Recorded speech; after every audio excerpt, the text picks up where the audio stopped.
अभी सब्सक्राइब करें हमारे चैनल माँ दुर्गा म्यूजिक को और साथ में बेल आइकन जरूर दबाएं ताकि ऑल नोटिफिकेशन आप तक जल्द।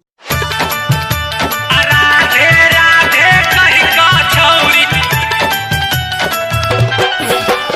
पंडित जी के पटल कइरो presented by DD Production।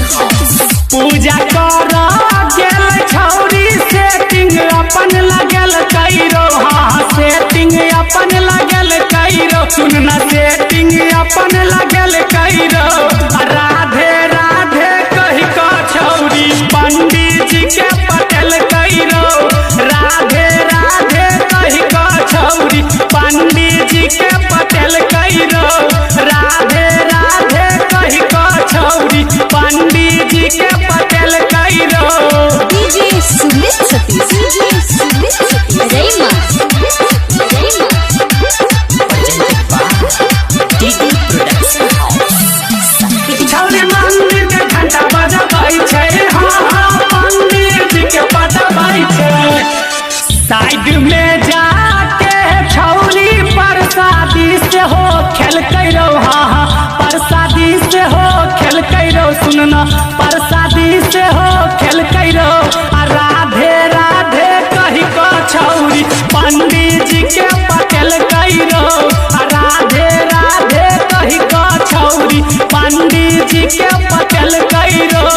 DJ Sumit Satish, DJ Sumit Satish, Rayma, Rayma, presented by DD Production House। छौरी मंदिर के घंटा बजबै छै। हाँ हाँ पंडित जी के पटबै छै। पंडित जी छी हतरा छेलै मुल्ला अपन फसल कइरो। हाँ हाँ मुल्ला अपन फसल कइरो। सुनना मुल्ला अपन फसल कइरो। राधे राधे कहीं का छौरी पंडित जी के पटल कइरो। राधे राधे कहीं का छौरी पंडित जी के पटल कइरो। DJ Sumit Satish, DJ Sumit Satish, Rayma, Rayma, presented by DD Production House। छौरी मंदिर के घंटा बजबै छै। हाँ हाँ पंडित जी के पटबै छै। डर नहीं केलकै किनको धर्म नाश करल कइरो। हाँ हाँ धर्म नाश करल कइरो। सुनना धर्म नाश करल कइरो। राधे राधे कहीं का छौरी पंडित जी के पटल कइरो। राधे राधे कहीं का छौरी पंडित जी के पटल कइरो। DJ Sumit Satish, DJ Sumit Satish, Rayma, Rayma,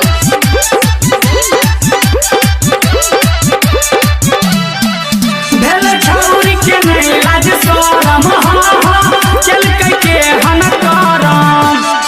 गायक घन श्याम संदीप के नहीं बात मानल कइरो। छौरी बात नहीं मानल कइरो। हेरो बात नहीं मानल कइरो।